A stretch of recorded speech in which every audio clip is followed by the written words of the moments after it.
Missähän se Jarno mahtaa olla, kun ei mistään löydy? Ai, katos, täällähän sä oot. No joo, täällähän minä ihailemassa ja testaamassa tätä uutta Sofia Reclineria. On meinaa aika makea. Aito nahka, on pehmeitä, laadukasta nahkaa.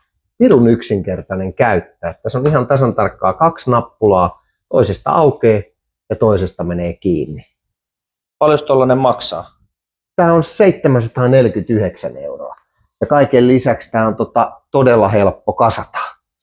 Eli täällä selkänoja vaan painetaan paikoilleen ja piuha lykätään kiinni. Niin silloin alkaa virta kulkemaan, toki töpseli seinään ja lippa kiinni. Ja mikä mukavinta, niin mun mitta oli 184 senttiä ja tuki ihan hyvin päätä, jopa vähän pidemmillekin sopii ja toki lyhyemmille. Ja tämä on kuitenkin aika sirokooltaa. Tämän mitathan on, enpäs muistakaan, laitetaan ne scrollaamaan tuohon alle, niin katsotaan siitä ne.